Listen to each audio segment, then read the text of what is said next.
안녕하세요 여러분, 해커스 학원 정수지입니다. 우리가 지난 시간에 1주 1일차에서 주어 자리 그리고 동사 자리는 도대체 어디고 그 각각의 자리에 들어갈 수 있는 형태는 무엇인가에 대해서 공부를 해봤었거든요. 그런데 문장을 이루는 필수 성분에는 주어랑 동사 말고 목적어 그리고 보어라는 애들도 있었어요. 지난 시간에 봤었던 이 슬라이드 기억나시죠? 도대체 그러면 목적어란 무엇이고 보어란 무엇인지 우리 오늘 1주 2일차에서 공부를 이어서 해볼 거예요. 지난 시간에 형식에 대해서도 잠깐 언급을 했었는데요. 목적어나 보어 둘 다 이렇게 동사 뒤에 들어가는 아이들이긴 한데 그러면 내가 어쩔 때는 보어라고 하고 어쩔 때는 목적어라고 하는지 개념을 정리를 해봐야 되거든요. 그래서 여러분들 교재에도 있는 예문인데요. 우리가 이 두 가지 문장을 비교를 해서 언제 목적어라고 하고 언제 보어라고 하는지 그 얘기를 해볼 거예요.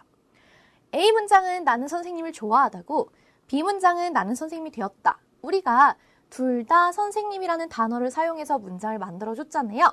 그런데 A 문장에 있는 선생님은 제가 이건 여러분 목적어예요 라고 할 거고, B 문장에 있는 선생님은 제가 이건 보어예요 라고 얘기를 할 거예요. 왜 그런지는 우리가 이제 영어 문장을 본격적으로 만든 다음에 또 설명을 해볼게요. 나는 선생님을 좋아한다는 I like the teacher 이렇게 되고요. 나는 선생님이 되었다는 I became a teacher 이렇게 되죠. 자, 첫 번째 문장부터 얘기를 해볼게요. 여러분, 지금 요 the teacher 이란 말이 나를 가리키고 있나요? 그건 아니에요. 그쵸? 내가 좋아하는데 누구를 좋아하는지 말 그대로 이 동사의 대상이 되어주는 말로써 the teacher이 들어갔단 말이에요. 우리가 이렇게 동사의 대상이 되는 말을 목적어라고 얘기를 하는 거예요. 자, 근데 두 번째 문장을 볼게요. 두 번째 문장 같은 경우에는 I became a teacher 이라고 얘기를 했을 때 teacher 이라는 이 단어가 나를 가리키고 있을까요? 그렇죠. 지금 내가 선생님이 되었다는 얘기는 선생님이 곧 나라는 얘기잖아요. 그렇죠? 그러니까 우리가 요 I를 보충 설명해주는 말로써 teacher를 사용했기 때문에 우리가 요 단어는 보어다 이렇게 얘기를 하는 거예요. 그래서 동사의 대상이 되는 말이 들어가면 주어를 보충해주는 말이 아니라 동사의 대상이 되는 말이 들어가면 이게 이제 목적어가 되는 것이고, 말 그대로 보충해주는 말, 내가 되긴 됐는데 뭐가 된 것인지 보충해주는 말이 들어가면 우리가 보어라고 얘기를 하는 거예요. 그래서 똑같이 동사 뒤에 들어가는 아이들은 맞지만 어떤 역할을 하느냐에 따라서 우리가 목적어라고 얘기할 때도 있고 보어라고 얘기할 때도 있는데요. 그러면 언제나 항상 내가 이렇게 문장을 해석한 다음에 의미상 얘는 목적어겠구나, 얘는 보어겠구나 라고 판단을 해줘야 하냐? 그건 아니에요. 한 가지 이제 팁이 있죠. 우리가 보통 100%는 아니지만 대부분의 경우에 목적어라고 하는 건 앞에 있는 동사가 일반 동사일 경우예요. 일반 동사라는 건 이런 애들 얘기하는 거예요. 좋아하다를 포함해서 공부하다, 결정하다, 만들다와 같이 일반적인 동사들, 비동사가 아닌 애들을 얘기를 하고요. 우리가 보통 보어라고 하는 단어를 사용할 때는 이 보어 자리 앞에 있는 단어가 동사가 became, 얘는 이제 become의 과거형이죠. 그러니까 이 become과 같은 혹은 가장 대표적으로 비동사 am, are, is와 같은 아이들이 보어 앞에 있게 돼요. 그래서 사실은 동사만 보고서도 얘 뒤에는 목적어가 있겠구나, 얘 뒤에는 보어가 있겠구나 여러분들이 판단할 수 있어요. 일반 동사 뒤에는 목적어, 비동사 뒤에는 보어. 제가 앞으로 여러분들한테 여러 번 여쭤볼 거거든요. 비동사 뒤는 무슨 자리? 그랬을 때 여러분들이 정확하게 보어 자리다 라고 말씀을 하실 수 있어야 돼요. 그래서 대표적으로 비동사는 보어를 가지고 일반 동사는 목적어를 가진다. 여기까지 정리를 하고 이제 그럼 우리가 목적어일까 보어일까 한번 문장 속에서 구분을 실제로 해볼게요. 1번 문장 볼까요? 지금 Mr. Kim met the marketing manager 이렇게 얘기하고 있죠? 여기 있는 마케팅 매니저는 여러분 과연 목적어일까요? 보어일까요? 그렇죠. 우리가 얘는 목적어라고 얘기를 할 거예요. 왜? 뜻이 지금 Mr. Kim은 만났다. 마케팅 매니저를 이란 뜻이니까 Mr. Kim을 설명해주는 단어로 마케팅 매니저를 쓴 게 아니에요. 그렇죠? 만났긴 만났는데 누구를 만났는지 동사의 대상을 설명해 준 거죠. 그래서 우리가 목적어라고 얘기를 하고 또 다른 힌트가 있었잖아요. 동사가 지금 뭐예요? 미세 과거형이니까 우리가 얘도 일반 동사인 걸 알 수가 있어요. 일반 동사 뒤는 우리가 보통 목적어라고 얘기를 한다고 앞 슬라이드에서 배웠었죠. 그럼 목적어예요. 2번 볼게요. The manager announced the result. 여러분, 지금 여기 있는 the result는 우리가 목적어라고 할까요? 보어라고 할까요? 그렇죠. 여기 있는 애도 우리가 목적어라고 얘기를 할 거예요. 왜? 해석을 했을 때 매니저는 알렸다. 그 결과를 이기 때문에 지금 이 그 결과는 매니저를 보충해주는 말이 아니죠. 그냥 알리긴 알렸는데 무엇을 알렸는지 역시 동사의 대상이 되는 말로 들어간 거고요. 앞에 있는 동사를 보더라도 지금 동사 역시 announce라는 알리다 일반 동사를 사용했어요. 그렇죠? 일반 동사 뒤는 우리가 보통 목적어라고 얘기를 하죠. 마지막으로 3번 볼까요? 3번은 지금 she is a secretary라고 얘기를 하고 있네요. 뒤에 나와 있는 a secretary는 목적어일까요? 보어일까요? 그쵸? 얘는 이제 우리가 보어구나 알 수 있어요. 왜? 그녀는 a secretary 하면 비서라는 뜻이거든요. 그녀는 비서다 라고 얘기를 했으면 비서가 그녀이고 그녀가 비서고 지금 여기 있는 그녀를 보충해주는 말로써 a secretary가 들어갔기 때문에 우리가 보어라고 얘기할 수도 있고요. 앞에 들어간 동사의 형태를 보더라도 이번엔 동사가 일반 동사가 아니라 비동사죠. 비동사는 우리가 뒤에 보어를 가진다고 했었잖아요. 그렇죠? 그래서 그렇게도 풀 수가 있는 거예요. 그러면 우리 이제 문장 속에서 뭐가 목적어이고 뭐가 보어인지 확실히 알았으니까 정확하게 이 자리에 들어갈 수 있는 형태는 과연 무엇이 있는가부터 얘기를 해볼게요. 먼저 목적어예요. 목적어 자리에 들어갈 수 있는 건 이 5가지 형태예요. 명사, 대명사, 동명사, 투부정사, 명사절.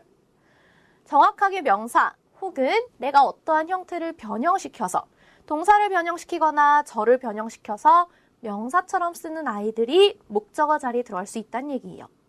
근데 여러분, 우리 요 명사, 대명사, 동명사, 투부정사, 명사절 같은 경우는 이미 지난 시간에 한번 들어본 적이 있어요.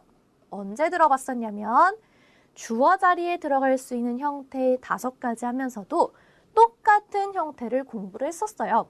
주어 자리에는 명사, 대명사, 동명사, 투부정사, 명사절이 들어갈 수 있다. 그렇다는 얘기는 주어 자리에 들어갈 수 있는 형태와 목적어 자리에 들어갈 수 있는 형태가 같다, 다르다? 그쵸, 같다란 얘기예요. 내가 주어 자리에 넣어줄 수 있었던 단어면 당연히 목적어 자리에도 들어갈 수 있겠고 목적어 자리에 들어갈 수 있었던 단어면 주어 자리에도 들어갈 수 있을 거란 얘기죠. 그래서 우리 목적어 자리에 들어갈 수 있는 5가지 형태는 이미 다 외우고는 있어야 돼요. 명사, 대명사, 동명사, 투부정사, 명사절. 그리고 우리가 이걸 이제 하나씩 예문으로 살펴볼게요. 명사부터 볼 거거든요. 가장 대표적으로 목적어 자리에 들어갈 수 있는 형태예요. 지금 the company opened a branch 하면 회사는 열었다, 지점을 열었다라는 얘기거든요. branch는 우리가 지사 혹은 지점이라고 사용을 해요. 지금 회사가 열긴 열었는데 무엇을 열은 것인지 동사의 대상이 되는 이 목적어 자리에 우리가 명사 넣어준 거죠. 자, 그 다음 대명사 볼까요? 여러분, 대명사는 명사를 대신해주는 말이라고 얘기를 했었어요. 그, 그녀, 그것, 저것 이런 것들 얘기하는 거죠. 지금 여기도 문장을 보면 Mr. Hopkins does not know her 이렇게 얘기하고 있네요. Mr. Hopkins는 does not know, 알지 못한다, 즉 모른다. 그럼 여러분, 뭐를 모르는지 뒤에다가 목적어를 써야겠죠? 그 일반 동사 뒤에 동사의 대상이 되는 말 목적어 자리에다가 우리가 her이라는 대명사를 넣어준 거예요.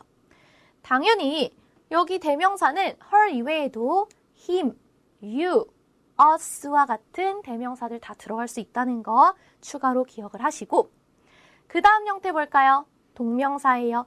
여러분, 우리 동명사는 뭘 변형을 시킨 거라고 했었죠? 그쵸? 동사에다가 ing를 붙여서 변형을 시킨 거라고 했었어요. 동사에다가 ing를 붙여서 내가 변형시킨 다음에 명사처럼 써주는 거예요. 이때 해석은 우리가 무조건 뭐라고 한다? 뭐뭐 하는 것. 그쵸? 이 해석은 우리가 뭐뭐 하는 것 이렇게 할 거예요. 지금 이 문장에서도 동명사를 사용했는데 어디다 사용했냐? I finished. 나는 끝냈다. 여러분, 우리 끝냈으면 뭐를 끝냈는지 얘기를 해줘야 되잖아요. 그래서 뒤에다가 preparing 이라는 prepare에 ing 형태 붙인 동명사를 사용한 거예요. 나는 끝냈다. 준비하는 것을 끝냈다. 근데 뭘 준비하는 걸 끝냈대요? My presentation.